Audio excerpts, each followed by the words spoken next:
நம்ம நிக்கிறோம்னா நாம் காக்கப்படுகிறது சாதாரண பலத்தில் அல்ல. யேசபேலினுடைய வார்த்தையை கேட்டு வாழ பிடிக்காம தானே எசேக்கியேல் போய் சூரியச்செடிக்கு கீழே படுத்தான். யேசபேலினுடைய வாயின் வார்த்தையை கேட்டு, அதுவும் டைரக்டா கூட கேட்கல, இன்னொருத்தர் மூலமா கேட்டு, உங்களை பத்தி அவ இப்படி சொன்னா. அந்த வாழ்க்கை மேல ஒரு தேவ மனிதன், அக்கினி இறக்குன தேவ மனிதன், ஆகாபுக்கு முன்பதாக சாட்சி சொன்ன தேவ மனிதன் லைஃபே வெறுத்துட்டான். அப்படிதான் நமக்குன்னு ஒரு கெப்பாசிட்டி இருக்கு. எங்க நான் பிளஸ் 2 படிக்கும் போது இந்த குடும்பத்துல நீ பிறந்து வேஸ்ட்ங்கிற ஒரு வேர்டு என்னால தாங்க முடியாம அன்று இரவு வந்திருந்த ஆண்டவர்ட்ட அழுது, என்ன ஆண்டவர் அப்ப ஃபர்ஸ்ட் ஸ்டாண்டர்ட் படிக்கும் போது என்ன எழுப்பி விட்டீங்க, அப்பவே நான் செத்திருந்தா இப்படி ஒரு வார்த்தையை நான் கேட்க வேண்டி வந்திருக்காதே ஆண்டவர். எல்லா வார்த்தையும் நம்ம எல்லாரும் கேட்டு சிரிச்சிட்டு இருக்க மாட்டோம். சில வார்த்தைகள் வந்து நம்மளை உடைக்கும்.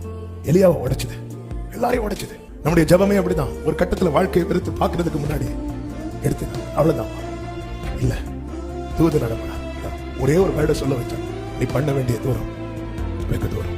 நீ தேவ பலத்துல காக்கப்பட்ட.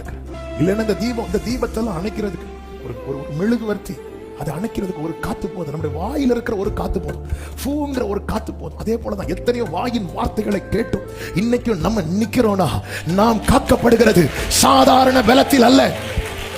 ஹல்லேலூயா. இன்னைக்கு கர்த்தர் சொல்லுகிற ரேமா இதுதான், உன்னை நான் நிக்க வச்சிருக்கிறேன், உன்னை நான் நிக்க வச்சிருக்கிறேன். கர்த்தர் என்னை நிற்க வைத்திருக்கிறார், கர்த்தர் என்னை நடக்க பண்ணுகிறார், கர்த்தர் என்னை சுதந்திரிக்க பண்ணுவார்.